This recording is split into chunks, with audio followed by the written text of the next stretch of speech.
This is the Retro Roundtable! So today we are doing the Batman Returns review on the Super Nintendo version, which came out 1993 nice for the Super Nintendo. The movie came out in 92. Michael Keaton, Michelle Pfeiffer, and Danny DeVito, all in this Tim Burton classic.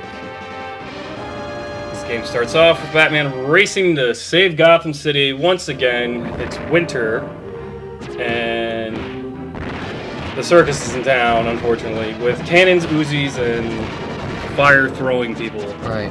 One thing I thought that was interesting that you saw earlier was that Batman can actually send his enemies flying to the back in the wall. The guy we were just dealing with there, he's a pain because the only way you can kill him is by throwing things at punching him in the face. So now we're on to a boss scene here, which takes a while to beat down. And finally, Batman goes to save Selina Kyle from this weirdo. The next stage sees you platforming in a fire area using your grappling hook, which takes forever. And then you go to this boss dude that is very cheap because he can punch you and basically send you flying across the screen, and your punches obviously don't do a lot there. So it takes a while to defeat this guy. So. And finally, the way I figured to kill him is by using the grappling hook to kick him. But the only bad thing was it drains your energy, although it does help you. Now we enter Catwoman, who's not that easy to deal with. She's kind of annoying, but a way that I was able to bring her down was using the explosive there, which you press L, R, and Y, I believe, to bring her down. But other than that, her whip is really annoying, and then she swings back and forth with annoying cartwheels, which doesn't make it easy to hurt her. And as you see, she keeps constantly kicking me. So bring her down with the explosive and a battering. This game is very classic of the Capcom style beat 'em up from Final Fight or maybe a Streets of Rage beat 'em up. This is another Catwoman fight that comes shortly after that. She's super hard here, and the shadows don't help either because she obviously is dressed all in black and ducks away so you can't see who she is. Right, and yeah, and she's harder in this stage than she was in the last one. My other problem with this fight is not only do you get a handful of Catwoman, but also the next part of the stage you have to deal with Penguin too, so it's a double challenge in one stage, which does not make it easy to get through this level alone. Yeah, after you finally defeat Catwoman and she takes off with the Winter Princess, then you are on the rooftop and you have to deal with the Penguin immediately after. So after Catwoman drains all your energy, you have to deal with the flying attack of Penguin, who's dropping umbrella bombs on you and flies across the screen and takes off every time you try to hit him. Right, and the other thing that's really a problem for Penguin is that even though you do punch him, it seems like there's no weak point to this guy. The batterings don't help you, and using the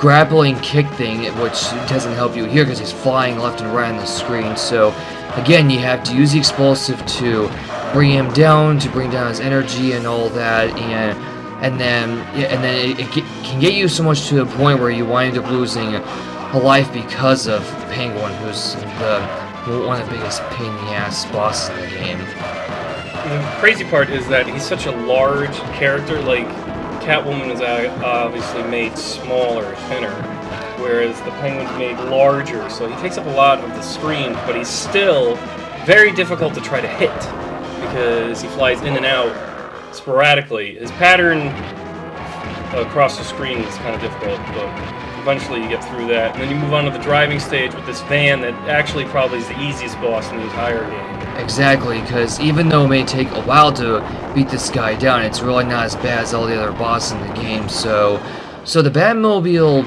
stage is actually pretty fun in a way.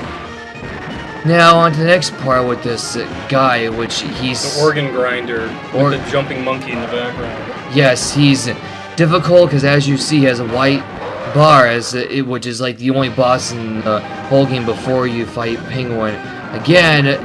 Before You finally bring him down once again, just takes him a while to BB, and here we go to Penguin's Duck. This is the second to last boss in the game, and the Duck is pretty hard to beat because because he shoots his missiles at you, and although you can beat him down with punches and batterings, but if you get too close to him, he winds up ramming into you, or he squashes you just like he does there. And finally, on to the last boss, which is Penguin once again. You find him in the lair this time instead of on the rooftop, but unlike the first time, he's a little tougher this time because he has a white energy bar which takes a while to bring down, which makes you have to use your test tubes again, your grappling kick move, and all that fun stuff. So plus, he takes off in the air again. He starts flying around the screen.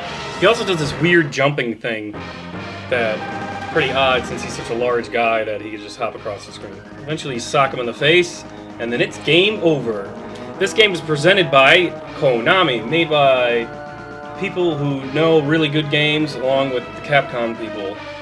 And after sitting through this and sitting through the credits, you're pretty much waiting for the game to return to the game screen, start your next, if you wanted to play it again, or if you just wanted to mess with something else, you see the intro again.